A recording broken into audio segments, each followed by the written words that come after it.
भक्ति तो दिल से होती है, ये ड्रामा नहीं है, ये हमारी यूनिफॉर्म है, ये बताती है कि हम किसी के हैं। ये माथे पर ये चंदन लगा, इसका मतलब ये स्टैंप लगी है, ठप्पा लगा है कि हम भगवान के, ये उनके चरण है जो हमारे माथे पर लगे हुए। तो ये बेकार तो नहीं है, ये पहचान है हमारी, लेकिन इसी से ही कंफर्म हो जाएगा ये भक्त है ऐसा जरूरी, ये वैष्णव है ऐसा जरूरी। कैसे पता लगेगा ये वैष्णव है?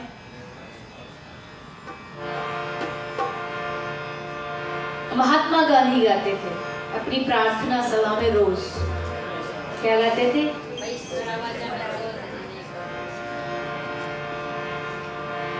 वैष्णव जन को तेरे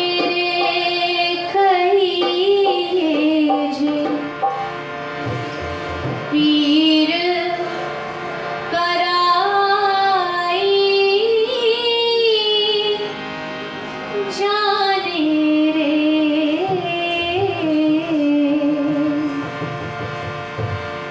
वैष्णव जन तो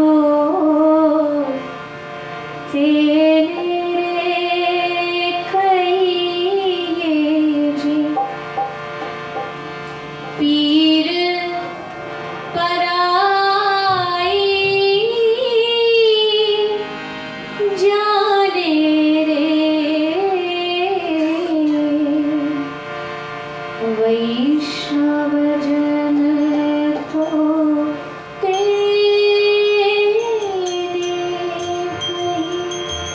वैष्णव कौन?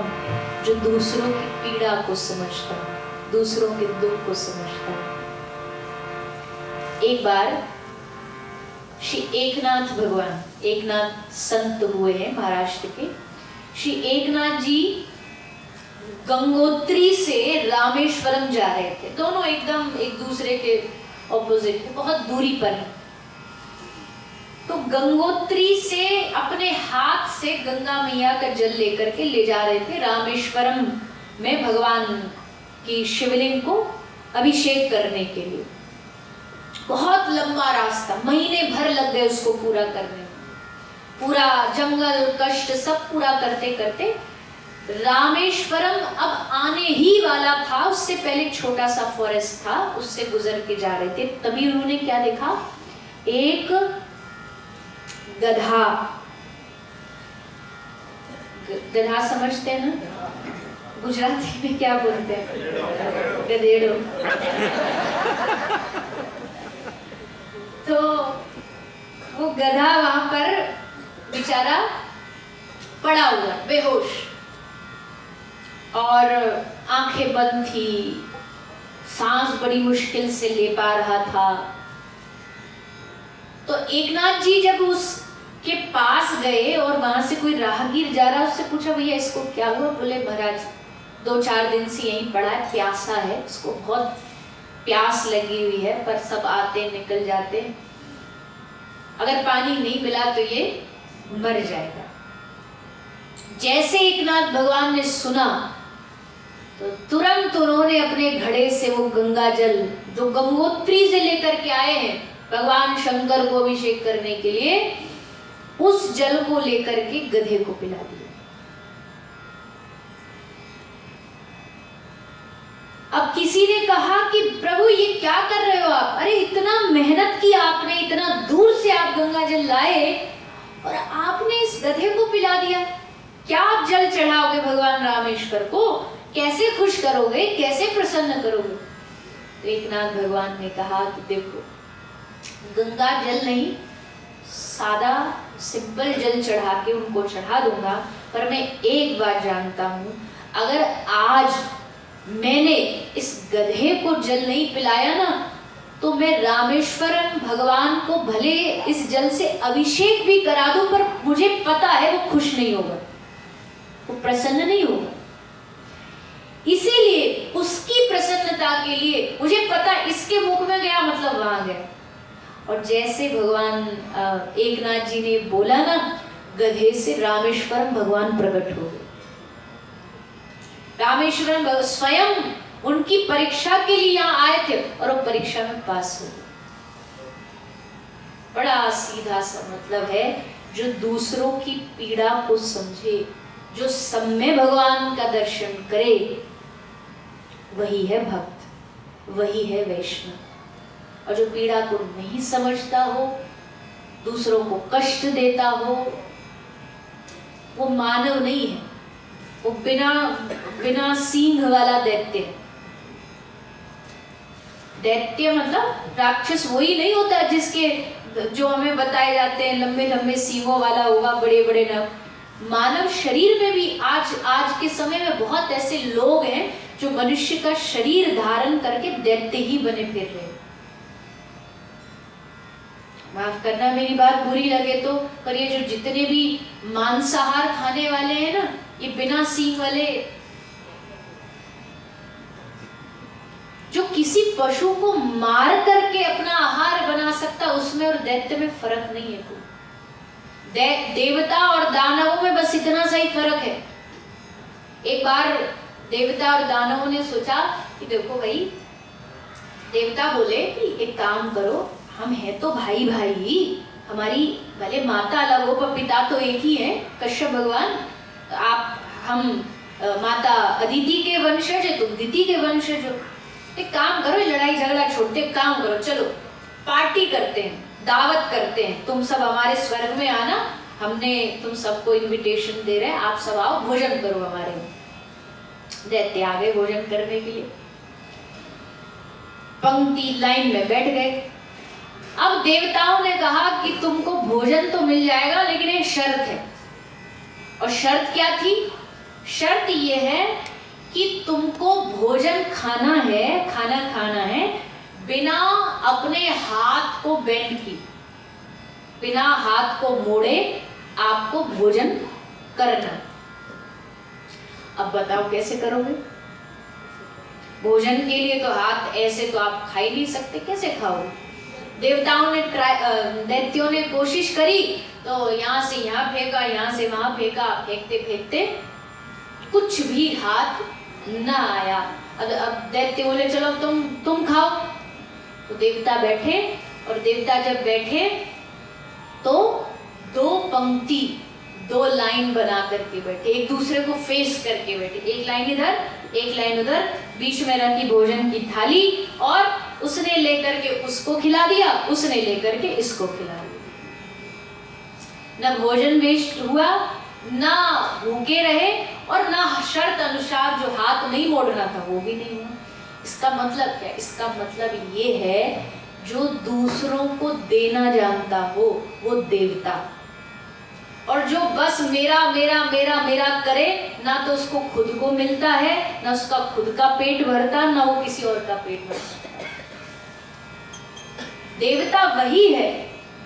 देवता का मतलब जो स्वर्ग में रहे वही नहीं, जिसके हृदय में दया हो, जो दूसरों को देने का भाव रखता, वही देव है, वही देवता।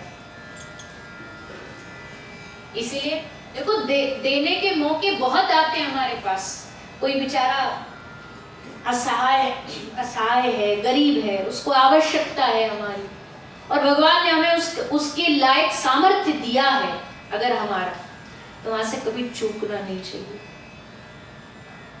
ये दुनिया तभी आगे बढ़ती है, दुनिया तभी आगे चलती है जब हमारे हृदय में दया भावना होगी।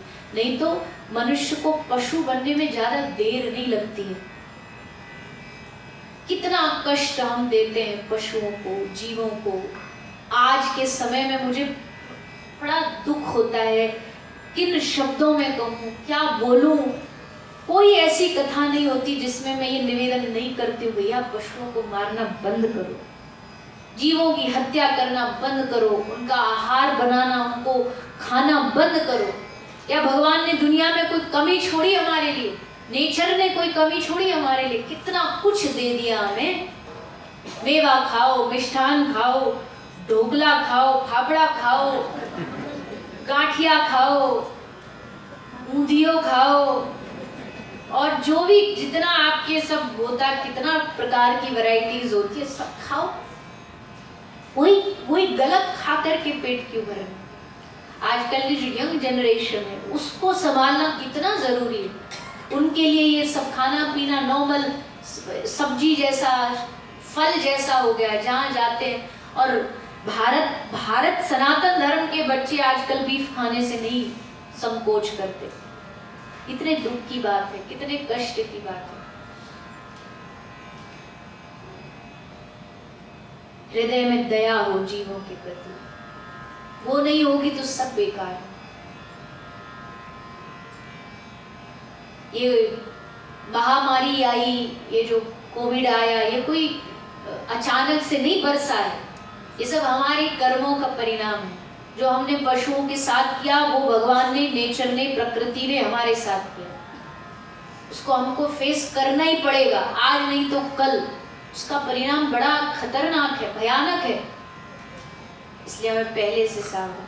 हमारे शास्त्रों में लिखा है, जिस धरती पर गाय की खून, रक्त की एक बूंद भी गिरेगी ना, वो धरती, वो समाज, वो देश कभी सुखी नहीं हो सकता। लेकिन देखो आज क्या हालत है पूरे विश्व में। गौ हत्या, भारत जैसे देश में भी गौ हत्या होती है। हम इससे आगे क्या बोले? भारत देश जो कहता गावो विश्वस्य मातरः, गाय हमारी नहीं विश्व की माँ है, सनातन की जननी है। उस भारत जैसे देश में गौ हत्या हो रही है। उस भारत जैसे देश में अगर आप देखोगे ना, हम तो ठाकुर जी कृपा से, सेवा से जुड़े, हर रोज देखते हैं। हर रोज ऐसा कोई ना कोई एग्जाम्पल, उदाहरण आ जाता है। एक ट्रक में कितनी गायों को, जहाँ एक दो गायों की बैठने की जगह नहीं, वहां 15 गायों को भर के लेकर के जाते। उनको ऐसा इंजेक्शन लगा दिया जाता है उनको गाड़ी में चढ़ाने के लिए कि उनका पूरा शरीर जो है उसमें पैरालाइज्ड हो जाता है।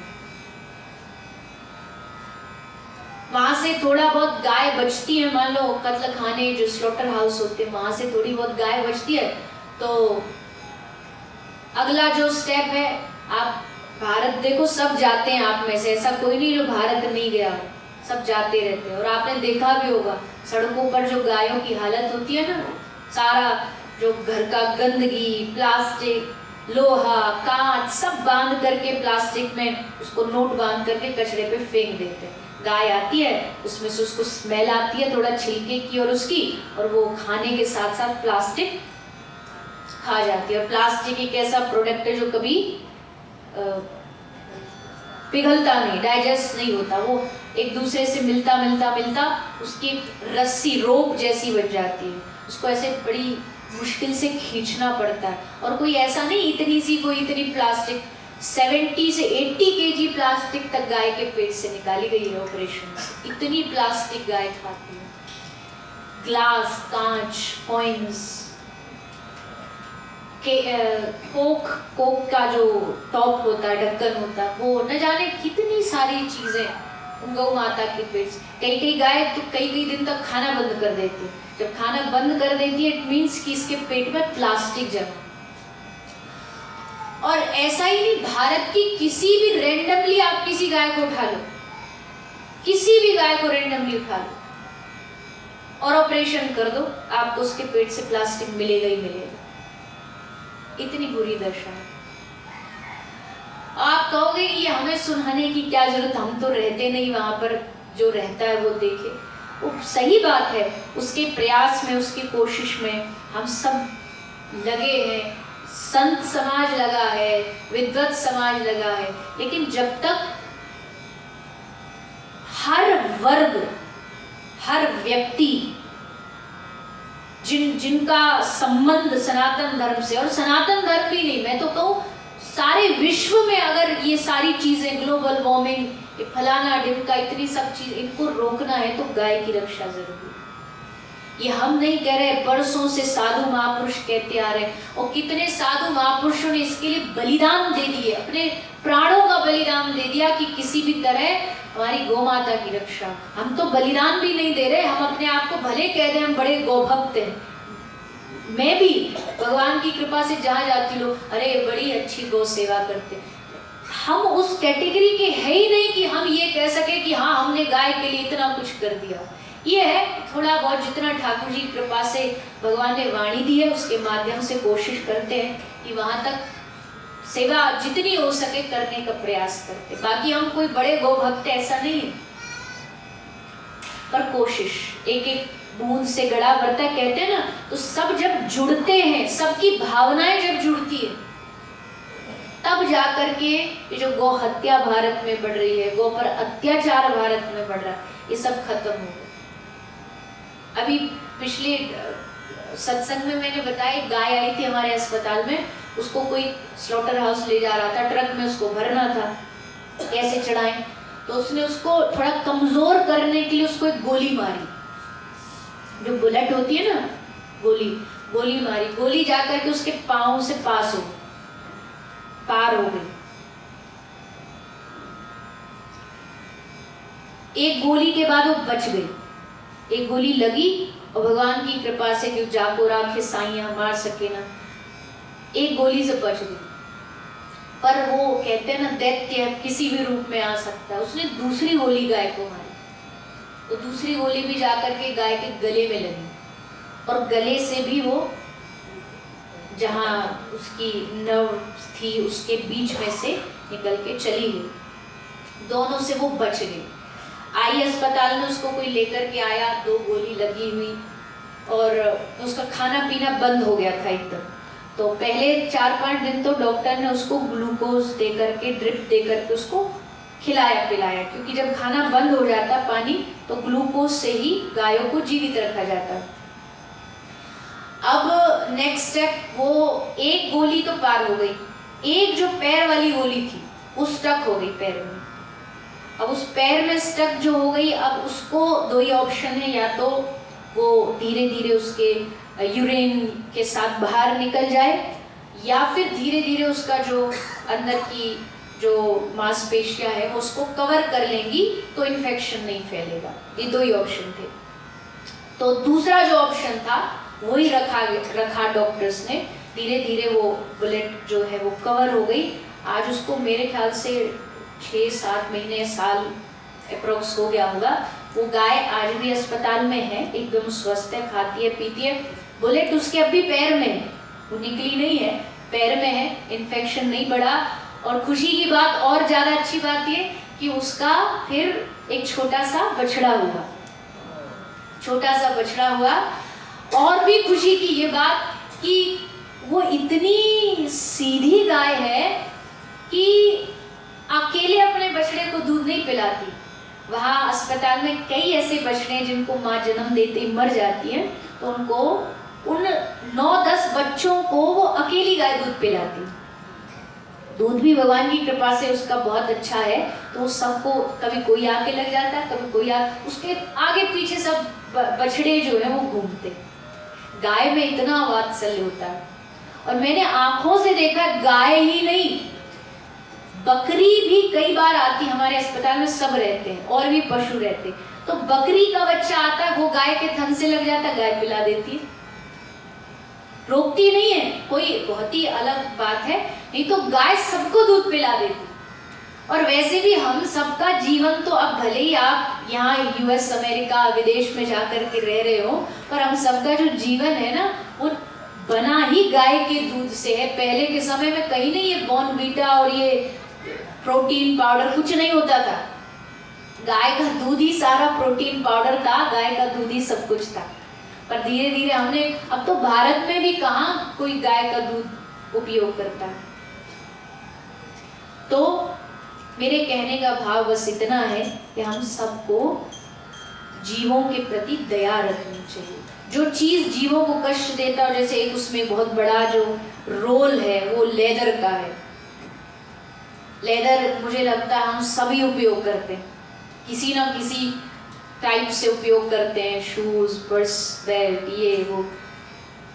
हमेशा इसको अवॉइड करें जितना आप कर सकते हैं, मैक्सिमम आप जितना कर सकते हैं। जहाँ बिल्कुल ही ऑप्शन नहीं अलग बात है, अदरवाइज प्रयास करें कि आप लेदर का उपयोग न करें, क्योंकि उससे न जाने कितनी गाय, कितने पशु, जीव जंतु मारे जाते हैं। गाय से मेरा पर्सनल लगाव है, इसलिए मैं ज्यादा गाय की बोल रही हूँ, अन्यथा जीव कोई भी हो उसकी हत्या गलत है।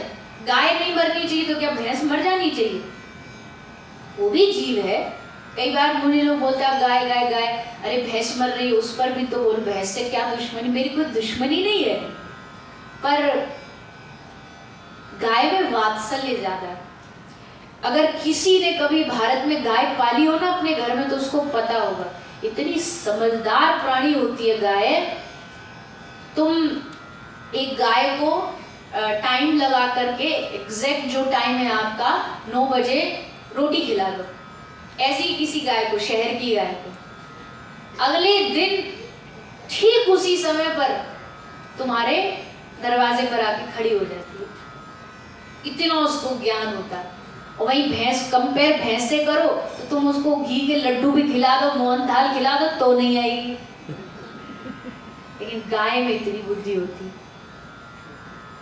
पुणे में एक रिसर्च हुई थी, महाराष्ट्र में एक शहर है पुणे, उसमें एक रिसर्च की थी कुछ लोगों ने। उन्होंने कुछ 50 गायों को बांधा और एक तरफ 50 भैंस, बफेलो, उनको बांधा। तो भैंस, उन 50 भैंसों में से, भैंस को क्या बोलते गुजराती में? भैंस बोलते हैं। भैंस। तो उनमें से एक बछड़ा था, उसकी माँ, उन 50 जो भैंस थी उनमें से एक उसकी माँ थी, उसको छोड़ दिया गया, जा पहचान अपनी माँ को। तो बछड़ा जाता यहाँ वहाँ, एक गाय के पास, भैंस के पास गया, उसने उसको पैर मार के भगा दिया क्योंकि उसकी माँ नहीं थी। दूसरा, चौथा, सबसे खाता खाता अपना मार, तब जाके लास्ट वाली के पास पहुंचा। वहीं जो 50 गायों का एक बछड़ा छोड़ा गया, 50 गाय में से उसकी माँ कहाँ खड़ी है वो सूंघता सूंघता वहां पहुंचा, गाय के थन से, पहली बार में ही उसने गाय के थन से दूध पी लिया। तो इसका एक दूसरा मतलब ये भी है कि भैंस का दूध पिएंगे तो फिर बुढ़ापे में बच्चे ना पहचाने तो बुरा नहीं माने। आप कहोगे कि हम क्या करें यहाँ तो ये, पर मुझे बड़ी खुशी हुई। देखिए, मैं एक 2060 में, आई थिंक 15 और 16 में भी कोई, मैं मेम्फिस आई, टेनेसी मेम्फिस आई, वहाँ कथा हुई और फिर वहाँ मुझे पता लगा, बाद में मुझे फोन गया वहाँ के जो सब संभालते थे, केतन भाई, कि मेम्फिस में एक साउथ इंडियन भाई हैं, भारत से हैं, उन्होंने कथा में भी वो आए थे, गाय की महिमा सुनी, तो उन्होंने मेम्फिस में गौशाला शुरू की। और गौशाला ऐसी शुरू की कि जितनी भी गाय हैं, लगभग 50 से 60 गाय, उन्होंने गुजरात से गिर नस्ल की गाय मंगवाई, शिप करा करके सारी गिर गाय उन्होंने मेम्फिस में रखी। बड़ी सुंदर गौशाला। इस साल भी मुझे वहां से इनविटेशन आया, उन्होंने कहा भी कि आपको यहाँ एक गौ माता के लिए कथा करनी है। मेरा बहुत भाव भी था, बट बिकॉज ऑफ टाइम के कारण अभी यहाँ पर भी मुझे एक पोस्टर दिया गया, शायद टेक्सास में भी एक ऐसी गौशाला है जहाँ भारत से गाय मंगवाई गई। मुझे कितनी खुशी होती है सुन करके कि लोग जाग रहे हैं, लोगों को समझ आ रहा है। सोचो, अगर देखो गुजराती समाज में हम बैठे हैं तो गुजरातियों से बात करनी है तो देखो भैया, लाभ की बात तो, प्रॉफिट की बात तो करनी पड़ेगी। प्रॉफिट बताओ क्या है। तो क्या हुआ, सबको लगा होटल में प्रॉफिट है, तो देखो सबने खरीद डाले, सबके पास अपने अपने हैं। अगर यही चीज हम समझ जाएं आज के समय में, तो अपनी भारतीय कम्युनिटी कितनी बड़ी है यहाँ पर। अगर यहाँ ऐसा निर्णय कर लिया जाए कि एज अ बिजनेस भी कोई शुरू करना चाहे, मत करिए केवल सेवा के लिए, बिजनेस के रूप में भी कोई शुरू करना चाहे, हम भारतीय गाय रखेंगे और प्रोवाइड करें। भारतीय चाहे तो क्या नहीं कर सकते, कुछ भी कर सकते, उसमें भी गुजराती चाहे तो क्या नहीं कर सकते। मैं झूठ बोल रही हूँ? नहीं ना? हाँ। चांद पे भी पहला प्लॉट होगा ना तो पहला गुजराती का ही होगा। क्या नहीं कर सकते अगर हम सोच ले कि हमें हाँ गाय का दूध, कुछ सेवा भी हो जाए और अपना धंधा भी चल जाए तो भी बुरा नहीं। बहुत सारे लोग मुझे बोलते हैं अरे आजकल तो ये गौ सेवा ये सब धंधा हो गया। मैं कहती कोई बात नहीं, अच्छा है होने दो। गाय कट रही हो, मर रही हो, उससे अच्छा है कोई धंधे के लिए ही सही करे तो।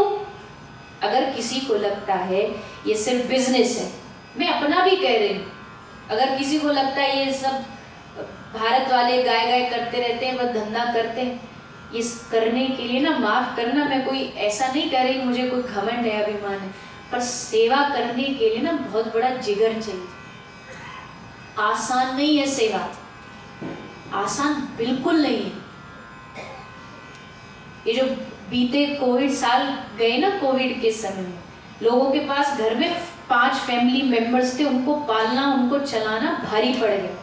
हमारे पास हजारों गाय थी, इनकम 0, स्टाफ इतने लोगों का, गौ सेवक, गरीब लोग, उनके पास भी कोई बैंक बैलेंस नहीं था कि उनके पास बैंक बैलेंस हो। लेकिन वो माता की कृपा से वो समय भी गुजरा, वो समय भी गया, क्योंकि एक ही माध्यम था गौ माता की सेवा करने का। कथा बंद हो चुकी थी, लेकिन जब भगवान पर विश्वास रखते हैं, और हमारे ब्रज में कई ऐसी गौशाला भी थी जो बंद भी हो गई इसी कारण से, लेकिन भगवान की कृपा से गौ माता ने वो समय भी निकाल दिया। आज भगवत कृपा से वहाँ चीज़ें बढ़ रही हैं, आगे चल रही हैं। और अभी रिसेंटली हमने एक शुरू किया है, बाहर एक प्रोजेक्ट रिपोर्टर्स पे रखा है, हम भारत का सबसे बड़ा गायों का अस्पताल बना रहे हैं। ये तो है ही, 2013 से चलता हुआ आ रहा है लगातार, बट अब उसको और आगे बढ़ाना है, क्योंकि मैंने हमेशा संतों से यही सुना है, हर चीज़ कैपेसिटी में रह के करो, लेकिन सेवा कैपेसिटी से भी बाहर करनी चाहिए। सेवा के लिए कोई लिमिट मत रख, करते जाओ, भगवान रास्ता बनाते जाए। तो फिर मन में आया कि अब 10 साल हो गए, सेवा तो चल रही है, इसको बढ़ाएं। तो उसको अब 4 स्टोरी बिल्डिंग का एक हॉस्पिटल बनाया जा रहा है। उसको बड़ा विधिवत सारी वहाँ पर व्यवस्थाएं होंगी। गाय का एक फ्लोर पर आईसीयू वार्ड होगा, सारी गाय एम्बुलेंसेस से ऊपर जाएंगी लिफ्ट से, वहाँ गायों का जितने भी बड़े बड़े इलाज ट्रीटमेंट जो कहीं नहीं होते भारत में, वो सब दिए जाएंगे, स्पेशली फॉर काउज। बाकी भी और जो पशु पक्षी आ जाते हैं, सबका वहाँ पर इलाज किया जाता है। तो कहने का मतलब बस इतना है कि सेवा का हृदय में भाव होगा तो भगवान रास्ता बना देंगे, लोगों को जोड़ते चले जाएंगे। और आप एक आदमी आगे बढ़े, एक कोशिश करता है ना हमें करना, 50 उसके साथ लग जाते हैं। जो आज क्रूरता बढ़ रही है गायों पर, उसको हमें रोकने का किसी भी पशु पर प्रयास करना चाहिए। कई हमारे अस्पताल में ऐसी गाय है, पैर ही नहीं है, 2 पैर नहीं है, अब 2 पैर से कैसे चलेंगी? पूरा लाइफ टाइम पड़ी बस उनको वहीं पड़ी रहती है, वहीं पे उनको पानी पिलाया जाता है, सोए वहीं पे खिलाया जाता है। एक्सीडेंट हो गया, पैर उनका एम्प्यूट करना पड़ता है, काटना पड़ता है। फिर अगर एक पाँव है, मान ली 3 पैर अच्छे हैं, एक कटा है, तो उस पर एक प्लास्टिक पैर लगा दिया जाता है, जैसे ह्यूमंस का होता है, उससे वो चलना सीख जाती है। और जो अच्छी गाय होती है उनको तो ट्रीट करके हम गौशाला भेज देते हैं, पर ये जो गाय जिनके 3 पैर है, वो तो कहीं जा भी नहीं सकती, क्योंकि वो कहीं पर भी मैनेज नहीं हो पाती है, क्योंकि और गौशाला में बहुत गाय होती है 3 पैर वाली, चल नहीं पाती। वो सारी पूरी लाइफ हमारे अस्पताल में ही रहती है, उनको कहीं भेजा नहीं जाता। ऐसी लगभग वहाँ भी 50 गाय हैं जिनके 3 पैर हैं, 50 से 60 गाय हैं। और वही गाय हैं जिनको हम कहते हैं, जो बाहर विदेश के लोग हैं, कि भैया आप अपने घर में गाय नहीं रख सकते, तो उन गायों को आप अपने घर से जोड़िए, उनको अडॉप्ट करिए, ताकि उनका जीवन भर वहाँ पर खाना पीना आराम से चल सके। तो आज हमारे भैया जी कह रहे थे कि आप थोड़ा सा उसके विषय में बोलो, भी बताओ। मुझे बहुत अच्छा नहीं लगता बोलना, मैं कभी बोलती भी नहीं, कहीं लोगों को लगे कि धर्म के लिए ये सब बोला जा रहा है, पर आपने कहा भी। तो वो ऐसी लगभग अभी 15 गाय बाकी हैं जिनको हम अडॉप्शन के लिए फैमिली ढूंढ रहे हैं, जो अपने परिवार से उनको जोड़े और पूरा जीवन उनका खाना पीना सब अस्पताल में रहे, तो शायद उसकी राशि भी $1200-1300 के आसपास है। तो सारा जीवन उसी की गाय रहती है। कभी भारत आते हैं तो उनसे मिलते भी हैं कि हाँ ये हमारी गाय है, इसका ये नाम है। तो ऐसे लोग क्रूरता करते हैं कि गाय का पैर पर गाड़ी चढ़ा देते हैं, ट्रक चढ़ा देते हैं। ये सारी क्रूरता रोकने के लिए हम सब कोशिश में लगे हैं।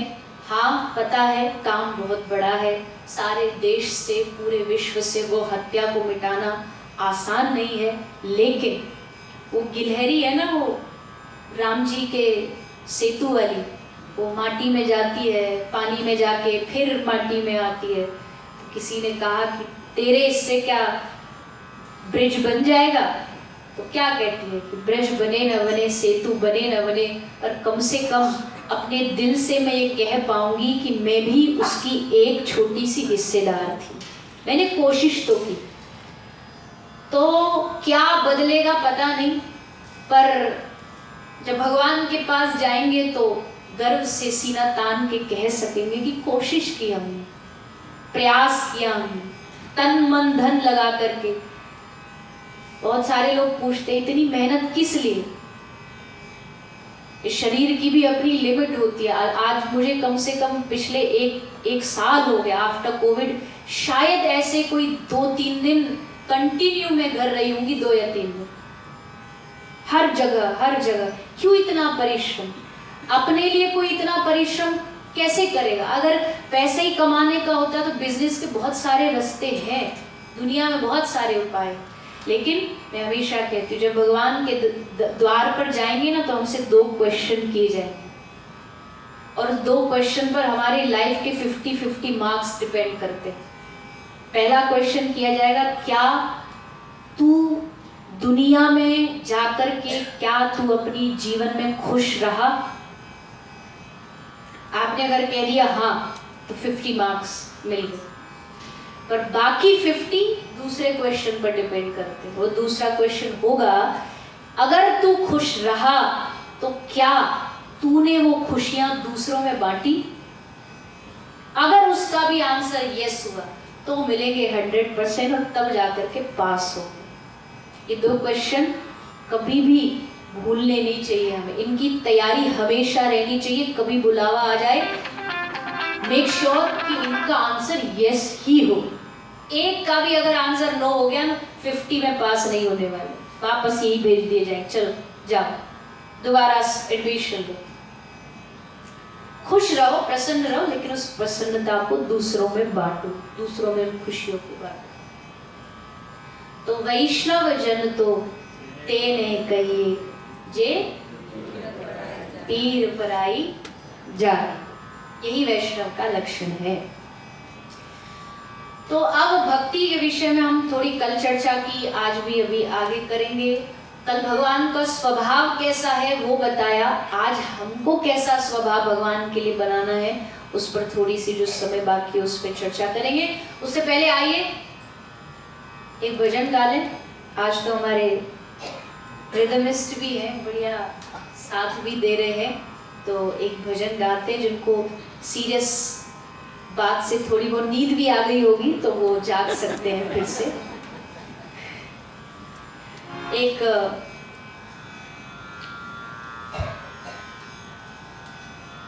एक भाव है गुजराती में। अच्छा, गुजराती सुनोगे हिंदी सुनोगे? गुजराती, चलिए गुजराती सुना। तो मुझे बहुत ज्यादा गुजराती बहुत ज्यादा नहीं आते, कुछ कुछ आते हैं, तो जो आते हैं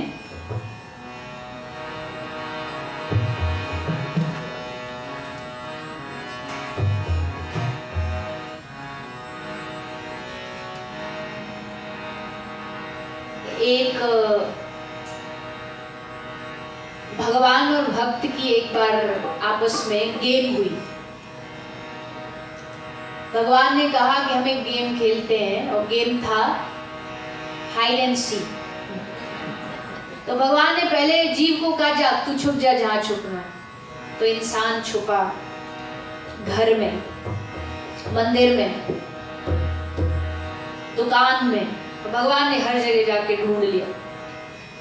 फिर बारी आई भगवान की छुपने की। भगवान ने सोचा घर में छुपूंगा, इसको पता है वो जगह, दुकान इसको पता है, मंदिर इसको पता है, कोई ऐसी जगह चुनूं जो इसको नहीं पता। तो भगवान न दुकान में छुपे, न मकान में, न मंदिर गुरुद्वारे में। भगवान कहाँ छुपे? भगवान उसी जीव के हृदय में घट में जा करके बैठे। और जैसे ठाकुर जी घट में, अब वो ढूंढ रहा दुनिया में, पर ठाकुर जी बैठे बैठे भीतर मुस्कुरा रहे हैं, अरे पगले एक बार आंख बंद कर और मुझे देख। हाँ, मुझे पता आप सबको समझ आ गया है कौन सा भजन होने वाला है। फिर ऐसे बोलते अब वो होने वाला देखो। तो सही समझे आप, सही पकड़े। वो मारा घट मां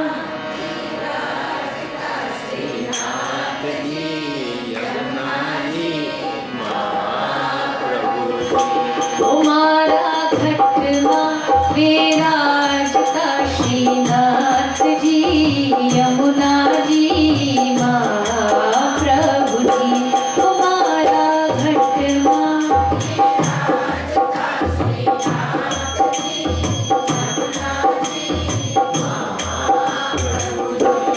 मारा घट मां विराजता श्रीनाथ जी, यमुना जी महाप्रभु जी। मारा घट मां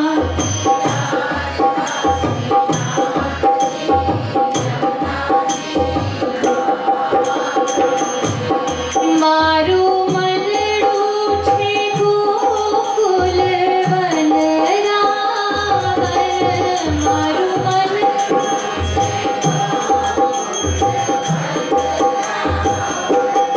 मारू मनडू छे गोकुल वन रावण, मारू मनडू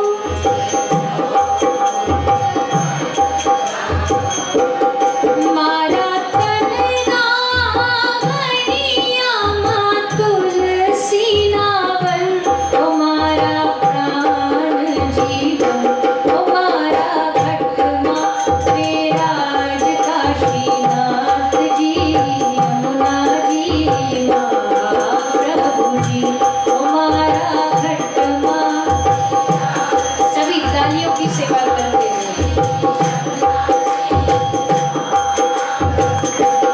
मारा आत्म ना आंगले श्री महाकृष्ण जी। हो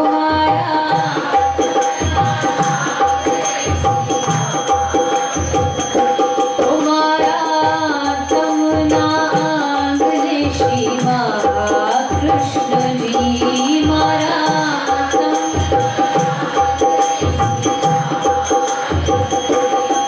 मारी आँखों विषे गिरधारी रे धारी, मारी आँखों विषे,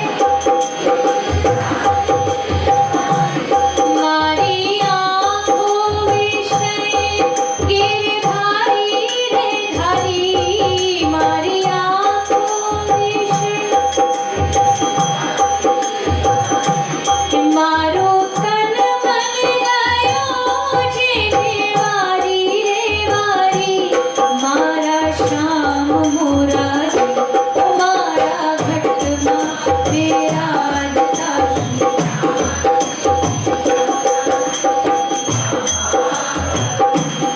मारा घट मां विराजता श्रीनाथ जी, यमुना जी महाप्रभु जी।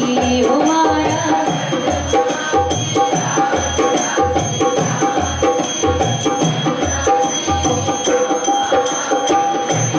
मारा प्राण थकी मन वैष्णव वाला। हो मारा प्राण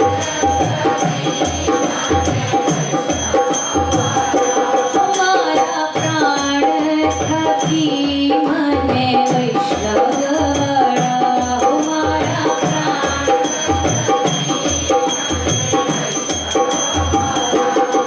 नित करता श्रीनाथ जी ने काला रे वाला, नित करता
मारो मनडू छे गोकुल वन रावण मारो मनडू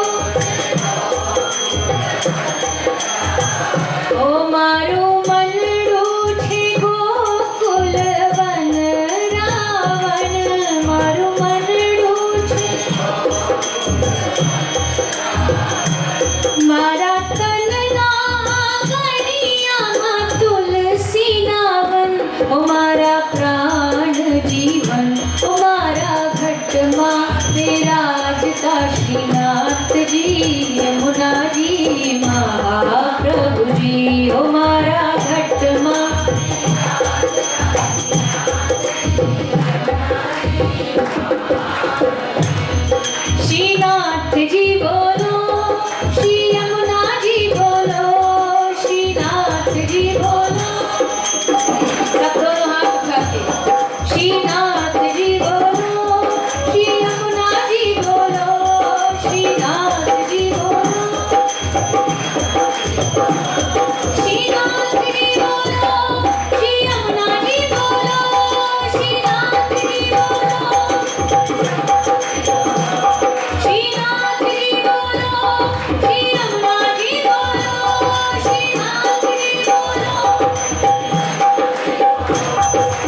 मारू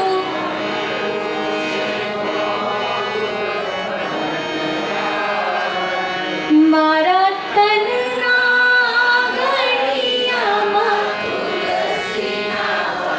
ओ मारा प्राण जीवन ओ मारा घटमा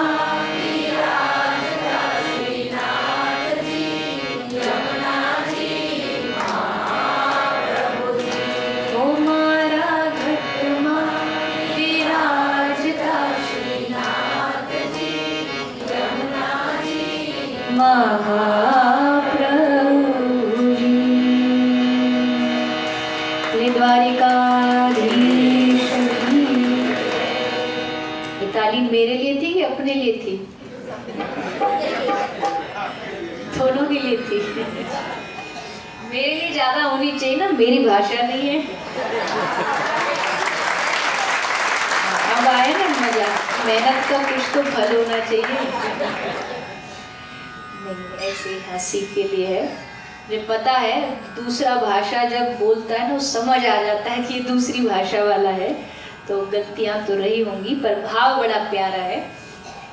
सचमुच ठाकुर जी हमारे हृदय में ही बैठे हैं, घट में ही बैठे हैं, और घट में बैठे बैठे हमें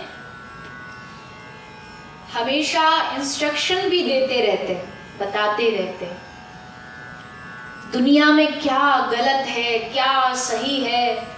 ठीक है, शास्त्र पुराण बताते हैं कि ये गलत है ये सही है, पर उससे पहले हमारा घट, हमारा मन बता देता है कि नहीं तू ये गलत कर रहा है।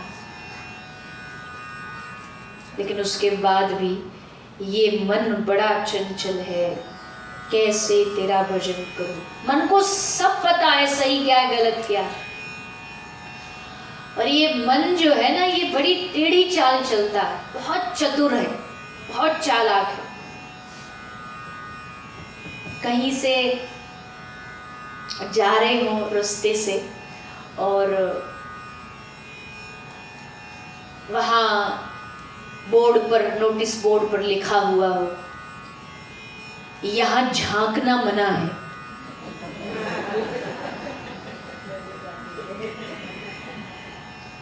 पहले तो ऐसे देख तो नहीं रहा, नहीं देख रहा, कोई नहीं है, देखें तो ऐसा है क्या यहाँ जो झांकना मना है। ये मन का स्वभाव है।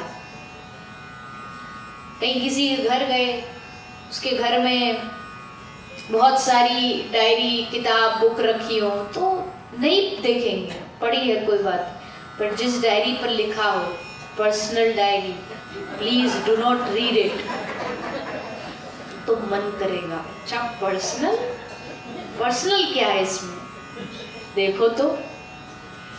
ये मन की फितरत है। पर इस मन की एक सबसे अच्छी क्वालिटी जानते क्या है? इस मन की सबसे अच्छी क्वालिटी ये है, इसको जहां लगा देते हैं ना वहां लग जाता है। हमने इसको संसार में लगाया, देखो कितनी आसानी से लग गया। हमने लगाया ना, अपने मन से तो मन नहीं चलता, हम उसे लगाते हैं, हम उसे कहते हैं कि दुनिया में मजा है, चल उस तरफ, चल पड़ा वो। हमने कहा ये खाने में मजा है, तो मान लिया उसने, आज मेरा ये खाने का मन कर रहा है। कौन है वो मन? हम ही तो हैं।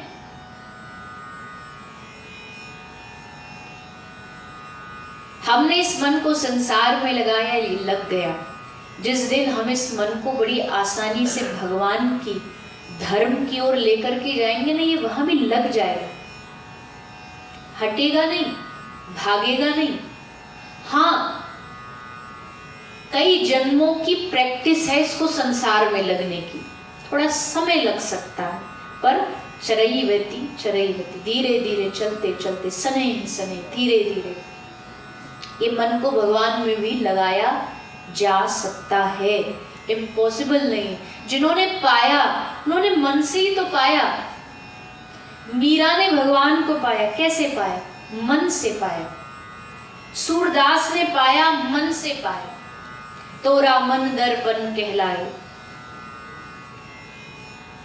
तो इस मन को बस हमें थोड़ा सा भगवान की ओर लेकर के इसको बताना पड़ता है कि भैया देख, ऐसा करने से ऐसा होता है, ये अपने आप को सोच चलने लगे। और ये सत्संग मन को समझाना ही है और कुछ नहीं है। कि बाहर का जो हमारा शरीर दो भागों में बता, एक हार्डवेयर है, एक सॉफ्टवेयर है। हार्डवेयर तो ये शरीर है जो हम जिसको रोज धोते हैं, स्नान करते हैं, साफ करते हैं, ब्रश किया, दांत साफ हुए, ये सब हार्डवेयर की सफाई है। बट एक है सॉफ्टवेयर। हार्डवेयर साफ करते करते ना सॉफ्टवेयर में जंग पड़ गया है, उसको देखते ही नहीं हम। उस सॉफ्टवेयर की जो सफाई है, मन की जो स्वच्छता, मन की जो सफाई है, वो भगवान की कथा और भगवान का नाम करेगा। जितना हम भगवान का नाम लेते जाएंगे उतना इस मन की बुद्धिमत्ता पर कोई ये सोचे ना हम मन पर विजय प्राप्त कर लेंगे। जी विजय कौन प्राप्त कर पाया? बड़े बड़े सिद्ध महापुरुष एकदम तप करके शिखर पर पहुंचे और मन ने ऐसा झटका मारा कि धड़ाम से नीचे। अपने बल पर मन पर अगर हम विजय प्राप्त करना चाहते ना तब गिरते हैं। सोचो, मन मनमोहन का है, मन भगवान का, उनको मन दे दो, फिर वो अपने आप संभालेंगे। ज्यादा बुद्धि नहीं लगानी चाहिए हमें। बुद्धि लगाने से फिर भगवान भी सोचते हैं कि अब तो इसको ज्यादा ही कुछ ज्ञान और विद्वता आ गई है। ज्यादा बुद्धि, जैसे कल कहा था ना, एक कथा सुनाई थी रामदास जी की। वो जूते बनाते बनाते क्या गाते थे? हरि में जैसो तैसो तेरो। भगवान जी जैसे हो एक्सेप्ट करना पड़ेगा। हम हटने वाले नहीं हैं, पीछे मुड़ने वाले नहीं हैं। अगर तुम कहो अच्छे इंसान बन के आओ, नहीं बन सकते, तुमको बनाना पड़ेगा अच्छा इंसान। जो जो क्वालिटी चाहिए तुम तक पहुंचने के लिए, हे प्रभु तुम लाओ ना। मुझ में अगर ये सामर्थ्य होती तो कब का ना कर लेता, इतने जन्म थोड़ी बेकार जाते। अगर मुझ में भक्ति करने की सामर्थ्य होती तो प्रभु कब का कर लेता। रोज सुनता हूं संतों के मुंह से, भजन करो, भक्ति करो, प्रेम करो, नहीं हो पा रहा है। क्यों? अब हाथ उठा दो उनके चरणों, प्रभु अब आप संभालो, अब मेरी जीवन की रस्सी तुम संभालो। ये जब आए, भगवान को जितना शुद्ध हृदय पसंद है, कपट छल नहीं। भगवान के सामने भीतर तो पाप भरा और बाहर से कहें कि हम बड़े अच्छे हैं भगवान, हम बड़े पुण्य वाले हैं, ऐसा नहीं। दिखावा नहीं। मोही कपट छल छिद्र न भावा। पर हमें दिखावे की इतनी आदत पड़ गई है ना कि दुनिया को दिखाते दिखाते हम भगवान को भी दिखाने लगते हैं। दुनिया को दिखावे की आदत पड़ गई है। वो बहुत सारे लोग नहीं होते, पता नहीं, कुछ लोग को, जेंट्स को होती है वो चेन पहनने की शौक होती है, गोल्ड चेन, तो वो पहन लेते। अब शर्ट के अंदर डाल लेंगे तो दिखेगी नहीं, तो फिर फायदा क्या पहनने का। और बाहर डाल लेंगे तो भी थोड़ा सा लगेगा जी ज्यादा ही कुछ शो ऑफ कर रहा है। क्या करते हैं? हाफ अंदर आधी बाहर। क्या हम तो भीतर ही डाले थे, वो गलती से बाहर आ गई, वहां दिखावा। हम दिखावे की दुनिया में जीते जीते भगवान से भी दिखावा करने लगे। हर चीज में हमें एक ऐसी विनोद में मैं सुनाती हूँ कि एक भाई थे, उनको दिखावे का बड़ा शौक था। तो उन्होंने अपने घर के सर्वेंट को समझा रखा था, जब भी कोई गेस्ट घर में आए और मैं तुझसे जो भी कहूँ ना तो उसके 3 ऑप्शन देना, तो थोड़ा सा रुतबा आएगा। तो एक गेस्ट आए तो उन्होंने कहा कि लाओ सर जी के लिए, साहब जी के लिए शरबत लाओ।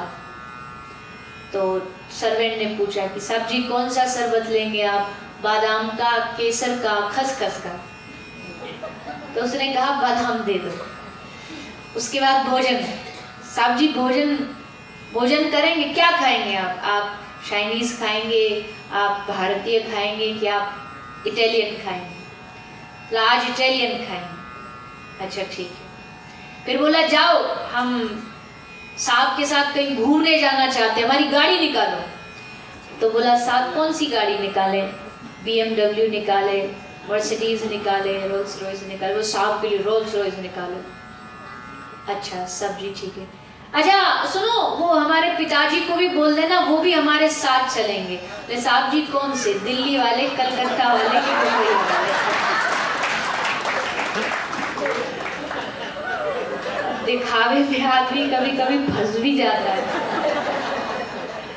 तब तो दिखाने के लिए उसको समझा दिया, रोब झाड़ने के लिए, और बेचारा बोला आदमी।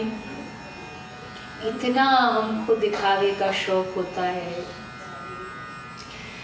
पर चलो कोई बात नहीं, दुनिया तो चलती दिखावे से है। स्वार्थ, कम से कम भगवान को तो छोड़ दो, भगवान से नहीं। भगवान के सामने जैसे है वैसे, जितना भोला हृदय होगा ना भगवान के सामने, उतना भगवान की प्रसन्नता। एक कथा आती है, ये भी महाराज जी जो मैंने नाम लिया था रामायणी जी, उन्हीं का ये भाव है। वो बड़ा प्यार से सुनाते थे, बड़ा आनंद से इसको सुनाते थे। कहते थे एक भक्त था और उस व्यक्ति को खाने की बहुत आदत थी। मतलब कुछ भी हो जाए, खाने को एकदम प्रॉपर चाहिए, अच्छा ज्यादा चाहिए, बहुत ज्यादा खाता था। और घर वाले हो गए उसे परेशान। घर वाले बोले भैया जितना हमारा मंथली बजट होता है ये एक दिन में खत्म कर देता है, बहुत ज्यादा खाता है। और कोई ये नहीं पता जिसका जितना खाता है ना वो उतना ही खाता है, जितना जिसका, कहते दाने दाने पे लिखा है खाने वाले का नाम। तो घर वालों ने कहा जा निकल जा यहाँ से, हमसे नहीं झेला जाता, तू ना कुछ कमाता ना कुछ, वो खाता ही खाता रहता, जा यहाँ से। कुछ चला गया, कहाँ जाए? तो उसने ऐसा सुना था कि जो मंदिर होते हैं या बाबाओं के जो आश्रम होते हैं वहाँ बड़ा चकाचक भोजन मिलता है। तो सोचा वहाँ जाता हूँ। तो एक बाबा जी के आश्रम में आए, बोले बाबा जी हमको जगह मिलेगी थोड़ी रहने की? यहाँ मिल जाएगी बेटा। क्या चाहिए? पैसा, सैलरी? मतलब कुछ नहीं, बस खाना प्रॉपर होना चाहिए, बस भोजन टाइम टू टाइम मिल जाए, इसके अलावा कुछ नहीं। बोले हाँ वो मिल जाएगा, जितना खाना खा लेना। तो बाबा जी ने देखा कि रोज वो खूब खाता था। बाबा जी ने कहा कोई बात नहीं, चलो कम से कम आश्रम की साफ सफाई रखता, काम करता है, बेटा खा ले। एक दिन जब वो सुबह जागा तो उसने देखा आश्रम में आज एकदम सन्नाटा है, सारे गैस चूल्हे खाली पड़े हैं, लकड़ी जल नहीं रही, सब्जी अमनिया बोलते हैं, काटना नहीं बोलते, अमनिया मतलब चॉपिंग, तो सब्जियां अमनिया नहीं हो रही, सब कुछ एकदम रसोई किचन शांत पड़ा है। तो उसने गुरुजी को आके बोला गुरुजी आज सब कैसे चुपचाप, ऐसे कुछ बन नहीं रहा? तो गुरुजी बोले बेटा आज एकादशी है, आज फलहार है। बोला गुरुजी हम फलाहार वाले नहीं, हम फुल आहार वाले हैं, हमसे नहीं ये फलाहार वलाहार होना। देखो हमने आपको पहले ही कह दिया था कि जो कराना करा लो, पर एक काम नहीं होगा, हमसे भूखे नहीं रह सकते, हम भोजन हमको पूरा चाहिए। गुरुजी बोले बेटा देख एकादशी के दिन ना तो अन्न खाना चाहिए ना खिलाना चाहिए, आश्रम में तो अन्न बनेगा नहीं, पर अगर तू बिल्कुल नहीं रह सकता तो देख आत्मा भी तेरी तो दुखानी नहीं, एक काम कर थोड़ा सा तू सूखा आटा आलू ऐसा कुछ ले जा और आश्रम से दूर जो जंगल है वहां लकड़ी जला करके तू अपना भोजन खुद बना ले और खा ले, आश्रम में नहीं बनेगा। ठीक है गुरुजी आप थोड़ा मुझे राशन दे दो।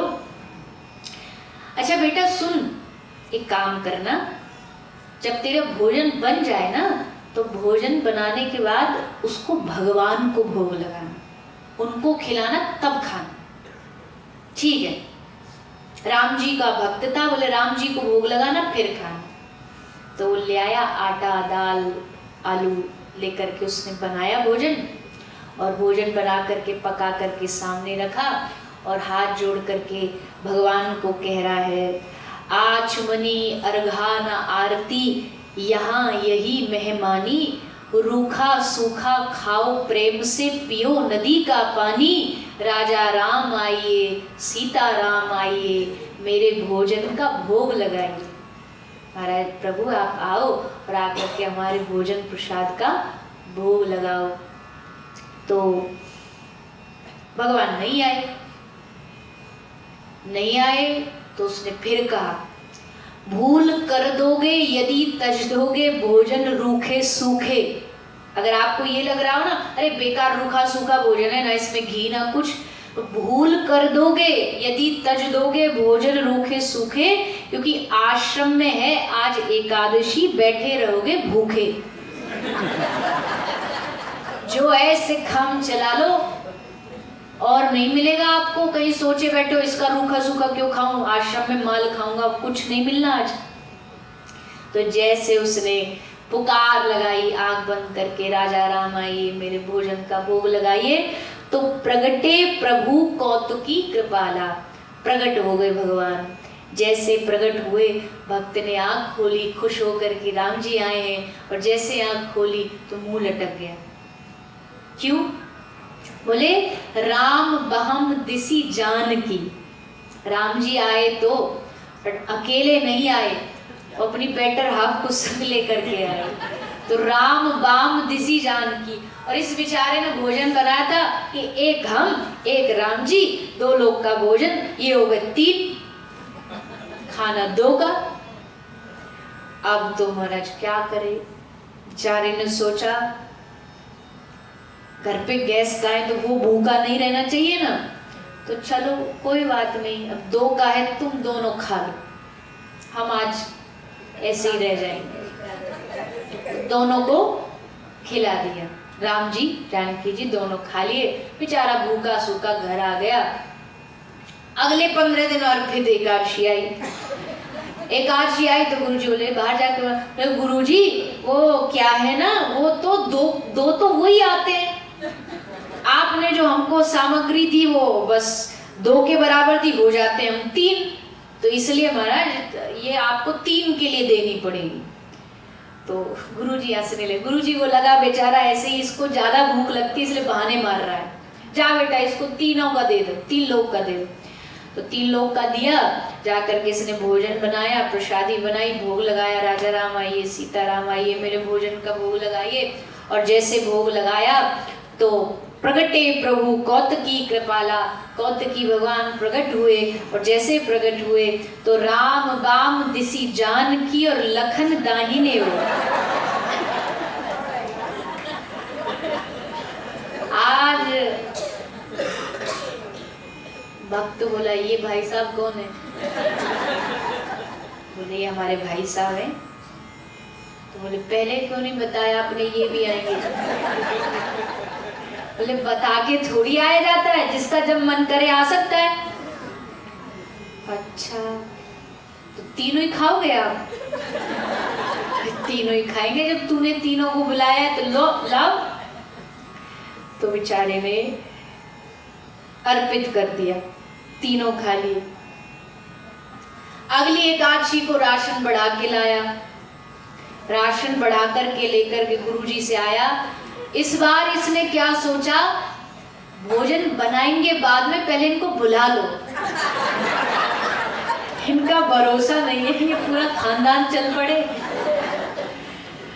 तो आज राम बाम दिसी जानकी लखन दाहिनी ओर, और जैसे आज इसने पुकार लगाई तो क्षण भर में प्रकट हुआ दिव्य राम दरबार।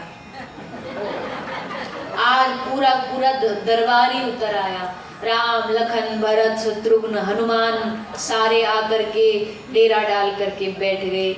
अब क्या करूं? भक्त बोला देखो ये रहा चूल्हा, ये रहा सामान, जिसको खाना है खुद बनाओ और खुद खाओ, हम नहीं बनाने वाले। हर एकादशी तुम हमको धोखा देते आ रहे हो, अब तुम जानो तुम बनाओ। तब भगवान राम जी ने इशारा किया, रिद्धि सिद्धि आओ, अन्नपूर्णा देवी आ गई। सब आए, सबने भोजन बनाना शुरू कर दिया। सबका भोजन प्रसादी खूब चकाचक भंडारा हुआ। अब जब वापस आया तो आकर के गुरुजी को, गुरुजी प्रथम दिन भोजन के हित जब आसन मैंने जमाई, उदर ना भर सका सिया जब सन्मुख आई। निराहार ही रहे आज मोहे परत दिखाई, तुम नहीं जानत सुबानी आपनी हम केते समझाए। नर नारी की कौन कहे ये तो बानर भी संग लाए। महाराज नर नारी छोड़ो, ये तो बंदरों की भी पूरी फौज लेके संग चलते। बताओ महाराज जी, आप देते हो इतना सा राशन और ये तो पूरा खानदान आता है। गुरुजी बोले ये करता क्या, कहीं जाके बेचता तो नहीं? गुरुजी बोले हमको दिखा कौन आता है, हमको दिखाएगा। बोले हाँ चलो आप जंगल में। आ गए, आकर के इसने पुकार लगाई, पूरा दिव्य राम दरबार आ गया। अब गुरुजी कह रहे कहाँ है? बोले ये रहे सारे, ये बैठे। गुरुजी बोले पर अरे भैया हमको तो दिखाई नहीं दे रहे, कोई दिखाई नहीं दे रहा। लोग गजब हो गया, इनको दिखते नहीं, हमको छोड़ते नहीं, हर बार हमारा भोजन सारे पा करके चले जाते। तब इस भक्त ने निवेदन किया राम जी से, भगवान से कि हे प्रभु आप देखो हम बदनाम हो जाएंगे। गुरुजी को लगेगा ये तो झूठ मूठ ऐसे ही करता है, पैसे जाकर के खरीद लेता, बेच देता है, तो महाराज हमारी इज्जत चली जाएगी। आज आपको आज दर्शन गुरुजी को आपको देना ही पड़ेगा। और तब भगवान ने कृपा करके गुरुजी को अपने रूप का दर्शन कराया। आज तक गुरु की कृपा से शिष्य को दर्शन होते हैं, पर आज शिष्य की कृपा से गुरुदेव को भगवान के दर्शन हो गए। गुरुजी बहुत विद्वान थे, किंतु इसके भोलेपन के भाव से ठाकुर जी इस पर प्रसन्न हुए, इस पर रीझे हैं। बड़ा सीधा सा मतलब है, भगवान को प्रसन्न कर